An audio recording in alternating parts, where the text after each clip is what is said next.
If you say, babe, you got a minute? Yeah, what's up? Get ready for normal, calm conversation. Not a big deal. Right. When you're telling somebody happy birthday, you never say, I need to talk to you. Right. So, yeah. right, you say it.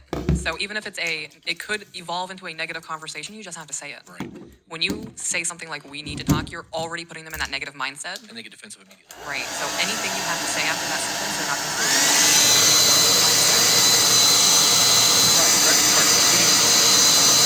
I love to say and they just walk away.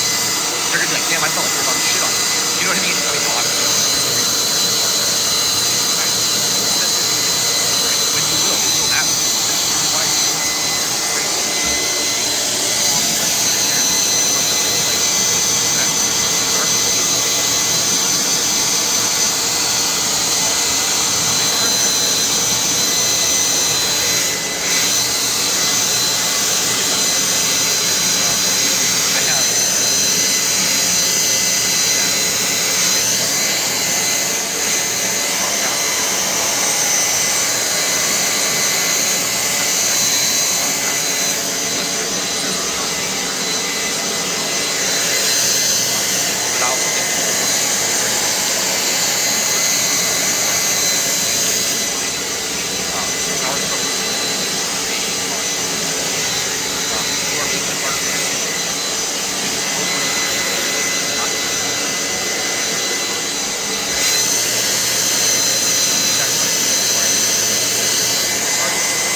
Back and forth, and the reply would swipe and hook up and do the thing. Right. That we have lost the ability to engage in conversation. And dating is a chess match. It really is a chess match. You're trying to get them to open up and explain everything and get to know them and be vulnerable and have intimate conversations and see if this person's going to match with you. And it is a back and forth.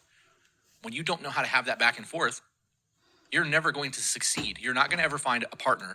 You're not going to add value to a conversation by just being like, she called me sir. Makes me nauseous. It blows my mind that people are as lonely as they are. And this is factual. Those men are lonely. Mm-hmm. They're desperate. So you have a lonely and desperate man who is willing to spend time learning the levels of judging of Magic the Gathering, but will not read a basic book on communication and learn how to talk to a woman. Right. I don't think that I have anything else for housekeeping. So one thing I wanted to hit that we actually heard, I believe it was Laura Doyle's book, where she said that nagging leads to divorce more than cheating does. Yes, it does. Isn't that insane? And then, once those divorces happen because of the nagging, that woman and her friend group will be like, oh, well, he must have been cheating on you. Yeah. So we can't take blame anywhere. There was something that I heard. Well, I'm going to correct myself. Not blame, but accountability. Right. My next point is, so I made a TikTok about, it wasn't even a TikTok. It was on one of the podcasts we did. We made a snippet for TikTok. And the snippet was, you can't be loved through your abusive tendencies.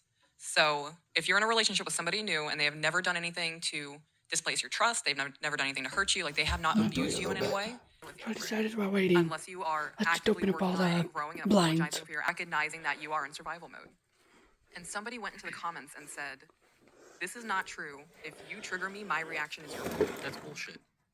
That is the biggest victim mentality mindset. Killer sign I got. Right. I don't think I've ever even... Which is my house, all the way. ...heard somebody say, my reaction's your fault. The only thing that you can truly control in your life is you. Yeah. Your Be triggers are your outside. problems. Right. Your reaction or response is your problem. It has nothing to do with the other person. People being offended is a you problem. Right. I could say some. Okay. And then it was Good night, buddy. solidified as a teenager because I was forced to take psychiatric evaluations as a whole ordeal. So I was diagnosed before I was in double digits, and it was solidified in double digits. Okay. Well, either way, it's been like 30 years Yes. that you've been living diagnosed with borderline personality disorder. And you have done a lot of hard work that was mentally anguishing to you to hold yourself accountable for your actions and how your brain's wired. It's doable. Is it hard? Yes. Can some people do it? No. Some people are not mentally strong enough to face their own demons and grow from it. It's never an excuse to be a bad person. Right. Never. I think there's no using your trauma as an excuse to be a bad person is not acceptable. That's what I meant. Right, but even with a mental illness, I feel that way for sure. Right. Just because you have something wrong with your brain doesn't mean you get to be a piece of shit. It's not a free pass. Right. Does that mean you have to work harder than some other people? Yeah, it does. Absolutely. And it's going to suck. And you're going to think, well, why me? Why do I have it so hard when Mackenzie doesn't? Nobody can say why you have it harder. You just do. And you have to accept that. And you have to learn and you have to grow from it. Or you're going to continue in the same shitty, toxic cycle you've had your whole life and continue being miserable. Facts. All the facts. Next point, coming off of that, that person said, well, if somebody is triggering me on purpose to get a reaction out of me, that's abuse. I agree with that statement. If somebody knowingly knows your triggers and uses them against you on purpose to trigger you and get you a reaction or whatever, that's abuse. Or bullying. Or bullying. I guess technically it would be the same thing, but I don't know. I Right. look at it as abuse as like a much deeper thing. Right. People are assholes. People are assholes. Being bullied is being bullied. It happens. And it happens to people as an adult. Right. But abuse is a much deeper thing for me, I think. Well, which when is why I said that. you're in a long-term relationship and you are trauma bonded to somebody, and that person you're trauma bonded to continuously uses your triggers against you to keep you down and in a That is box, abuse. that's Yeah, abuse. I agree. So why are you with that person if that's what they're doing? It's a choice. Why would you allow somebody to have that power over you to constantly trigger you and put you back into a mindset? Nobody's allowed to have that power over you. So even in a situation where they're abusing you, which is inexcusable, you have the choice to leave and still grow and be a better person. Right.